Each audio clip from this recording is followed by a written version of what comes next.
So y'all asked your girl to do her thing, okay? So I came to check out this interview.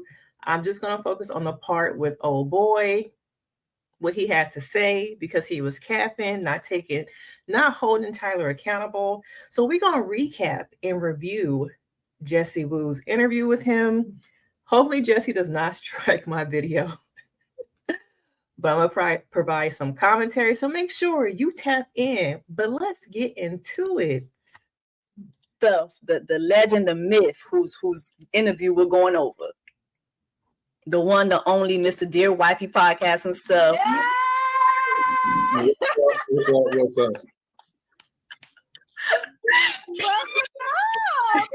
I feel like I'm in the lion's den right now. So you are. You catching a lot of heat along with Lila, and I've said it already in my live that, but I said this to you too. I said that. Conversation. Like we could. Yeah. You can't.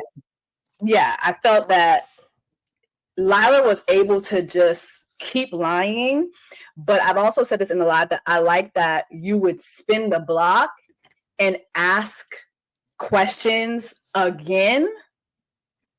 And that's where you'd be able to catch him. So it's like, was he catching him though? Because I'm not where was the net? Because I wasn't seeing a lot of catching. I was seeing like, oh, I'm throwing it, but I'm gonna try and miss. Okay, so let's get into a little bit further. I can appreciate that aspect. I just don't like when men like this get a platform, because I just feel like in the name of healing and being godly, I just feel like there's so many impressionable women out there who will watch this and be like, oh, you know what? Latarrus is a godly man, so he got Latarrus godly too. I just feel like it just gives them a space to continue to do this shit. Mm-hmm. And so I think the opposite. The opposite meaning that if everybody was doing their dirt in private, it would never be exposed. The reason why the whole Diddy stuff is making finally headlines is because for all these years he's been doing stuff covertly, and now it's exposure. So I believe you give people, it was an old saying that old people used to say, give a person enough rope to hang themselves. That's what I believe in. And so I don't need to attack anybody. My platform isn't set up to attack people or find out if they telling the truth and feel like they telling a lie. I let them tell the truth. As you saw at the very beginning of the interview, I said, I'm not interested in your truth. I'm interested in the truth. Your truth versus the truth. Okay. Speaking from somebody we have seen over and over again, they can't find the truth. Just like they can't find showing up to be a father. Okay. So is there really a truth in this situation? No. And there's never going to be a truth. There are variations of the truth. And it just feels like, what you talking about, bruh? And I said, do I have your buy-in at that? He said, yes. At that point, whatever he decided to tell is what he decided to share, whether it's the truth or a lie. And then I let people like you and Storytime go do what y'all do and go do y'all investigative reporting and then find out what's the truth and the lie. And then I take the cliff notes and invite the guest on my show. And then we're going to talk about some things based off of y'all, what y'all doing the hard work. I'm just going to have them on my show. And then I'm just going to use the cliff notes and let them do what they do. My platform is the platform that I have that I allow safe spaces for all parties, men and women. And so when it's a man that has a racially charged persona where they come on the podcast and people have already did a ton of content about them, it wouldn't make any, if I set up the heart posture to get him to sit on this couch and then I'm attacking him, that interview would have been 5 minutes. And so, because the guy ain't gonna let you just attack him like that. So he'll be like, man, forget it, bro. Like, we're going to end up going to blows or something. We're going to end up fighting. So you can't do that. You got to let somebody have their time, say whatever they want to say, and then y'all can go back and piecemeal it together, say, that was a lie, that's a lie. And what I kept doing, which I'm glad you were able to see, is that I kept asking the question 2 or 3 different ways to get him to give 3 or different responses. And then I don't have to tell somebody you're lying. Most people.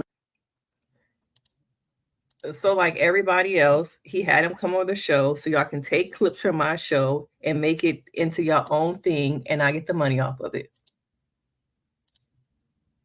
And that's what I'm saying. The way I treat people in my personal life, if I'm dating a woman, I'm not gonna say, you lied about this, you lied about that. I'm gonna ask the question. I'm gonna look at you like this and say, and in my mind, I'm like, this is something totally different than you told me yesterday. But I'll allow them to share whatever they want to share, and then I make an informed decision. And so what I want to encourage every woman who watch people like that on platforms, you're intelligent enough to be able to watch that type of personality trait here in real time, even in the people in your personal lives, and go, that was a lie, that was a lie. I'm gonna handle myself accordingly. And y'all peep the microaggression. Y'all are smart enough. Y'all are intelligent enough. I'm not going to entertain a guy like that where they circle around the truth and spin the block on lies and all that. You have to take the onus on yourselves and say, I'm not going to entertain those guys. So y'all should have did it for yourselves instead of expecting me to do it on my show. Okay, y'all smart enough. Y'all should be doing it yourself instead of me. So once again, what was the point of Tyler going on your podcast? What was the point? Where was the value? Because it's like he's saying, okay, I took bits and pieces from Rikkii. I took bits and pieces from Jessie, and I had him come on my podcast. He did his due. And now y'all should be smart enough to take what y'all take from it as women. Okay. And not only that, I did it. Now y'all take bits and pieces from my show and do something with it that I didn't do. Because once again, y'all are smart enough, right? Y'all women are smart enough. But I created the platform for him to share however he wanted to share it. And then y'all take away whatever y'all will. Like I said. Because you want me to be you. Yes, I can't attack another man. I can't attack. No, I'm not saying that you have to attack. What I'm saying is sometimes someone is saying something that's clearly not true. Like I told you this on the phone when he said that they kept the vials for later for the sperm. And did you believe that? Did you believe that? I didn't believe that, right? Exactly. So did I need to tell you that? No, but there are people who will watch that and be like, oh, he's a donor. There are people under your comment section who are saying, he's a donor. I don't get, like, there are, I don't want to say dumb. I'm going to say there are impressionable people. Good word. For instance, there's one thing that he said on your podcast where he said black love is rare. And you were like, yep, that's not true. That's just not true. Black love is not rare. Mm-hmm. It is not rare. He's just upset that he's not being able to monetize off of his black love. Mm-hmm. He said this on your interview. He was like, me and Ashley haven't been able to do the appearances. We haven't been able to go and talk about our relationship. Yeah, because black people, mm-hmm. Black kids are black love. Yeah, and it's also the fact that you're not brandable. Okay, toxic black love is a thing, but that stuff only is successful on social media. Brands do not want to cater to or build upon a couple who is demonstrating toxic black love, especially when we are in a phase now where we're trying to decolonize mental health, talk about healing, generational trauma in the Black community. Why are we going to perpetuate a relationship that goes against what we are trying to build upon, what we are trying to break generational curses and conversations from, move away from? No brand is going to attach themselves to that.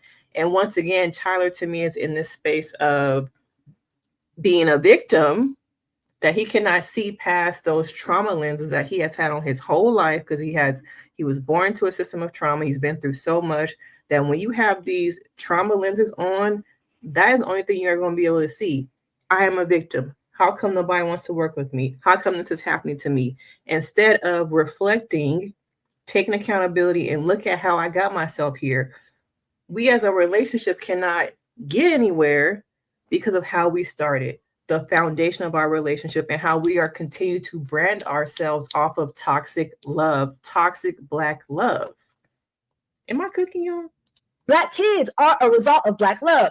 And so we're not going to watch a black man or a black adjacent man abandon black kids and send y'all out on a press tour. Absolutely not. We're not accepting that. So I just felt that when he said to you, like, okay, black love is rare, like, just, there were just moments to me, I just feel like, okay, you could have been like, no, it's not. It's not.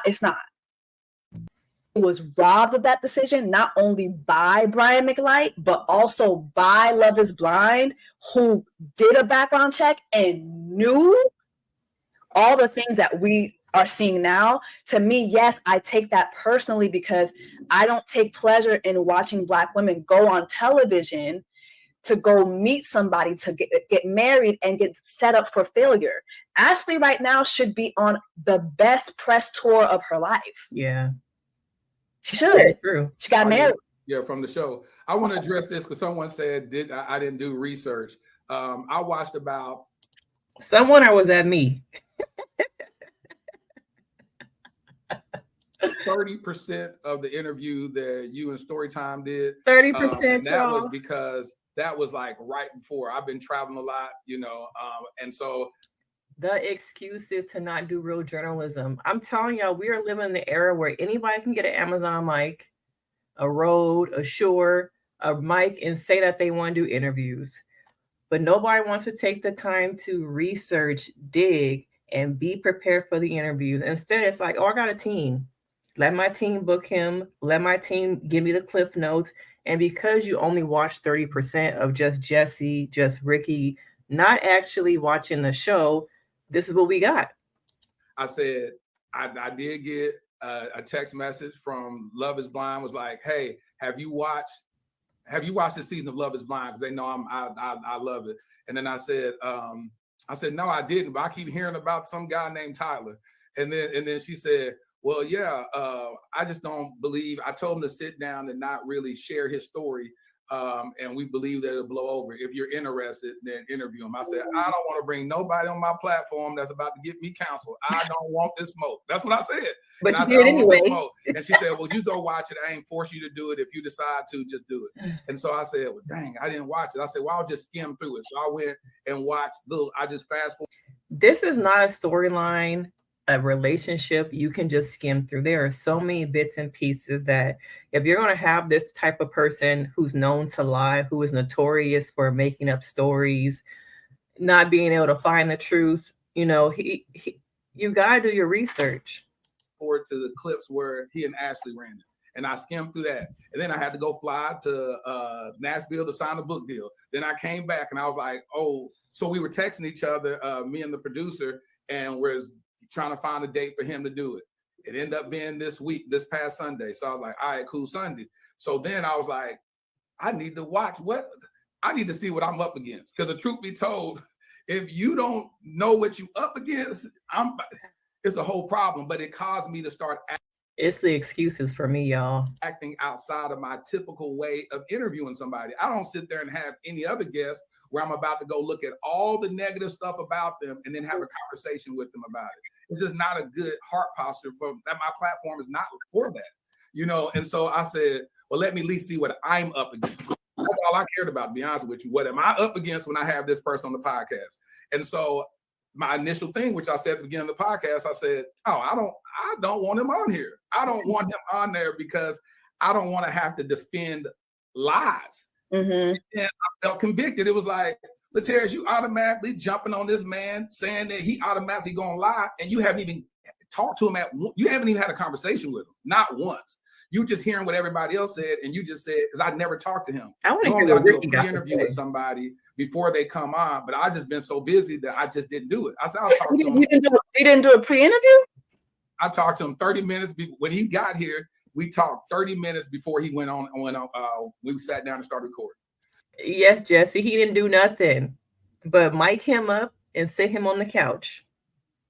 But the problem was I had started watching some of y'all stuff. And then I said, okay, I know. So that's why you heard me be able to say little clip stuff. Like, first of all, the biggest issue is going to be, did you follow? Yeah, and they say that Gen Z is lazy and that millennials are lazy. Gen X, you're showing your tails right now, using us to make money and not doing y'all work, but we lazy. Of these kids naturally? That's going to be the big question. But I'm not going to lead with that at the very beginning because I have to build rapport with this man. I don't know this man. So I need to just talk to him, be real relaxed, just get a chance to know him a little bit, see what he volunteers and begin to talk about. Then I'm going to save that all the way to the end because that's the main question that I wanted to know. me personally, and I'm going to hook my audience and try and get them to watch all the way through. So I get them click rates. I get the watch time.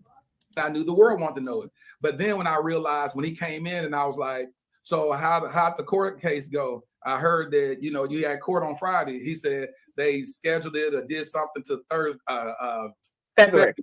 And I said, see, I'm gonna tell you, I don't like interviewing people that are in the because you're never going to show up authentic. You're going to be protecting whatever court is, and I can understand that, and I can respect that. I said, I just don't like that. Like, I'd rather just reschedule this back when all that's done.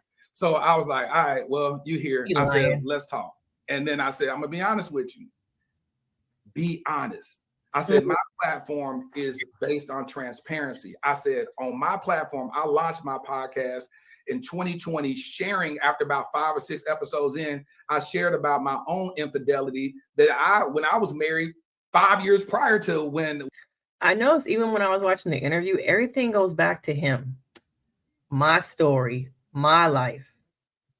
I'm feeling like it's a lot of ego here.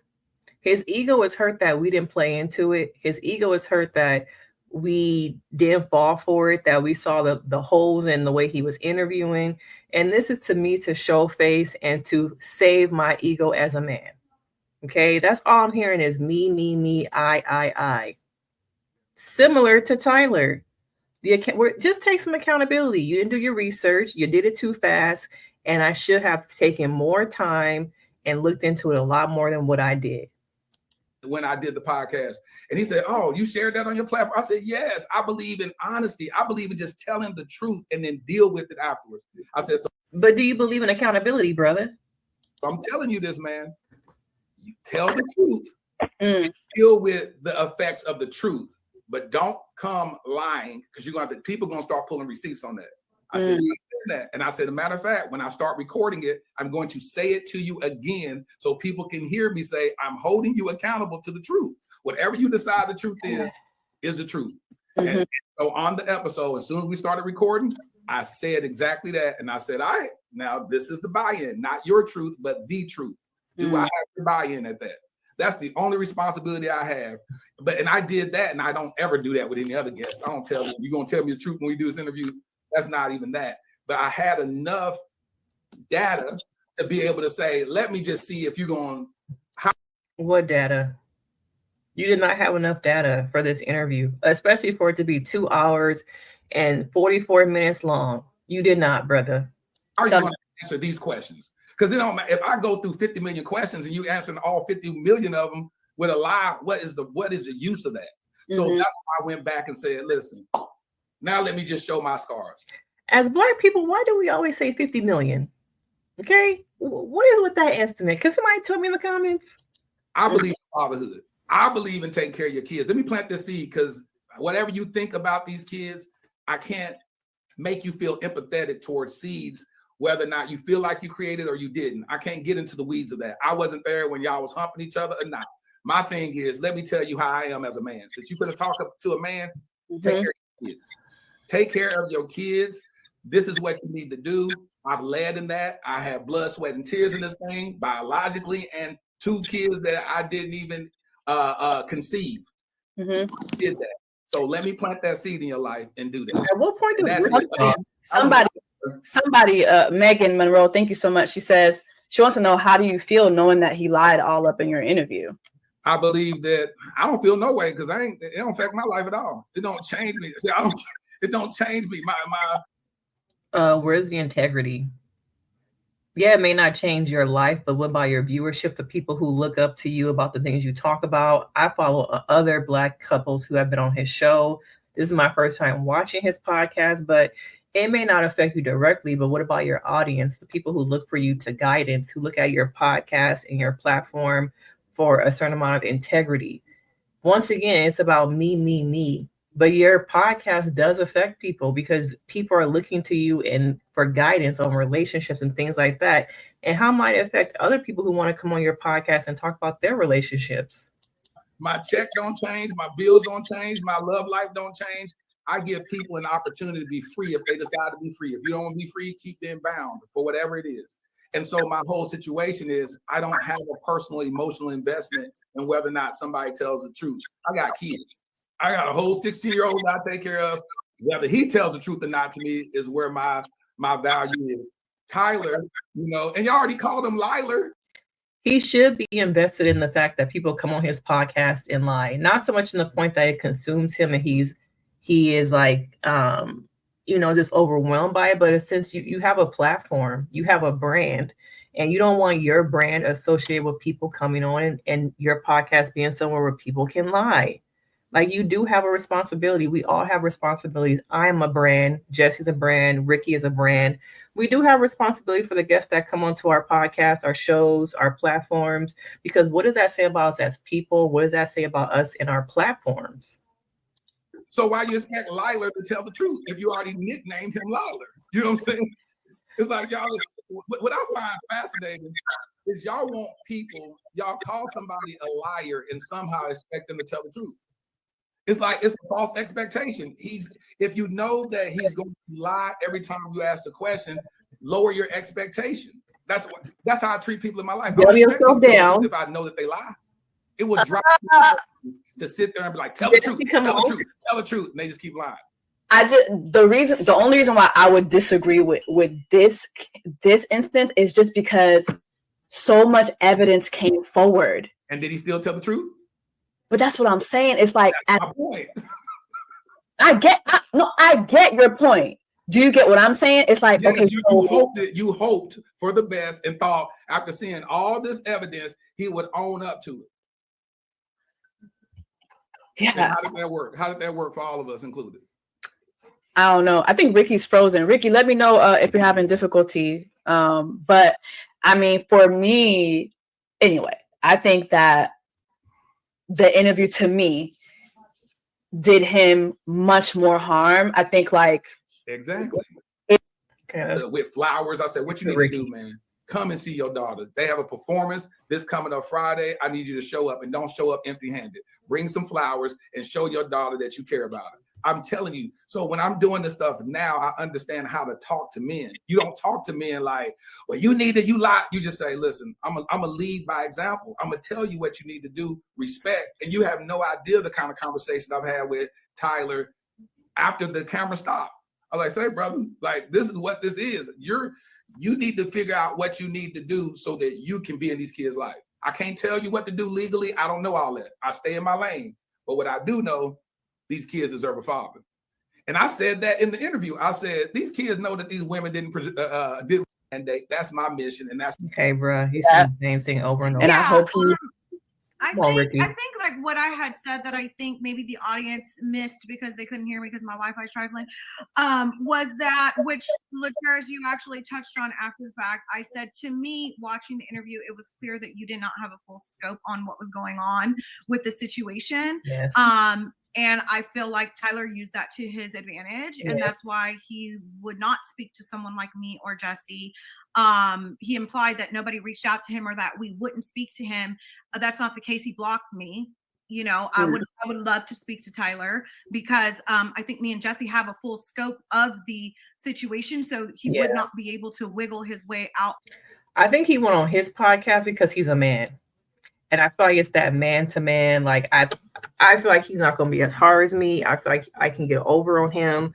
I feel like he will go easy on me versus confronting the women, talking with the women. They're going to hold him accountable. They're going to hold him to the fire. And I think it also shows his dynamic with women. Okay. I think there's some issues that Tyler has with women, having difficult conversations. I think he said he's a people pleaser. There's a lot of deep-rooted issues with his relationships with women that for him, it seems easier to discuss this with a man who maybe will not hold him as accountable or ask him those harder, tougher questions, which I believe Jessie and Rikkii would have. Of a lot of the conversations that he was allowed to do with you. I feel like I hear you of saying, well, I understand that getting into hosting and interviewing, it is very hard not to attack and hold somebody accountable at the same time. I don't feel like Tyler was held accountable because he was able to wiggle himself. And when you say wiggle, what do you mean? What do you mean by that? I'm sorry? When you say he was able to wiggle himself out, what do you mean by that? he was able to tiptoe and Mhm. hop around a lot of truths in your interview because you were not aware of the full context. Yes. I think you yourself admitted that you only watched about 30%, but I think had you watched 100%, you would have been better prepared for the interview, and there would have been some your ears would have perked up with certain things that he said that said, But hey. even what he said, though, he said a lot of stuff my ears perked up at, but I still wouldn't respond like that. See, that's what I'm saying. No, I think what she's saying is not that we're looking for you to attack. Right. Like for instance, right? The twins. You didn't know that he signed the twins' birth certificate. I did know that. I just forgot to say it in the interview. I did know that because I watched that in what y'all said. Okay. So why, when he was talking about the twins, why wouldn't you bring that up? Because you started saying all this other stuff. I was trying to get him to at least say, because if he didn't say, I conceived these kids, that don't matter that he signed it. That's what y'all don't understand. Excuses. So what I did do, I went and Googled Maryland law right before all that morning of. It doesn't matter if he is saying straight up, these kids, because he even said the first kid, it was a donor situation, but he went back and started trying to, quote unquote, fight for the custody so that Brad didn't lose the child to Deshaun. He said that he went to go try to step up and put his name on the birth certificate, all this other stuff that was going on. I'm saying at the end of the day, if he doesn't say, which I knew what it was about, you gotta think I have a child. Did you know that they live together also? I knew that he said he lived downstairs. So no, they lived in a house. They lived in a home together. That's court records show that too. See, I asked him before he came on. I mean, we were sitting in the lobby and he was just like, I live downstairs. And so what I ended up saying in the thing, that's why I kept asking over and over again, you heard how many times did you see him? How many times did you see him? How many times did you? Okay, y'all, I ain't heard and seen enough, and I don't want Jessie to strike my channel. Okay. Now, he made so many excuses. I feel like men go on these channels and know that they can get away with having these conversations with other men because they will not hold them accountable. And there is a way to have a conversation that's not confrontational. There's a way to use your words to talk about and bring up things. Hey, I read these records. I read this. I want to give you the opportunity to tell your story, but at the same time, my brother is not making sense. What can you say about the fact that you have not been in these children's lives for a year, 2 years? What can you say about, hey, there were reports saying that you were in a full-blown relationship?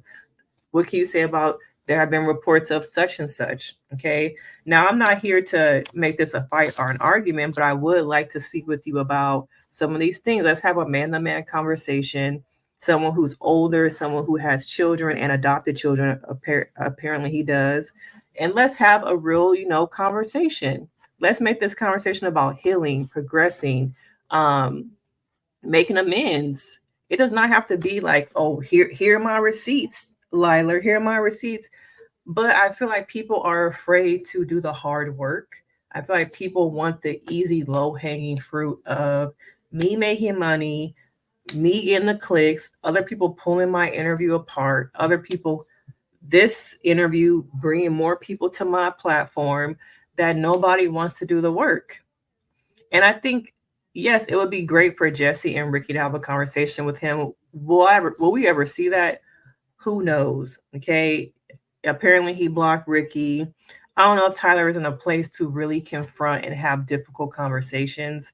That's also probably why he hasn't been on a lot of platforms. And he's like negative branding. The only thing you're going to get out of an interview with him is toxicity. Okay.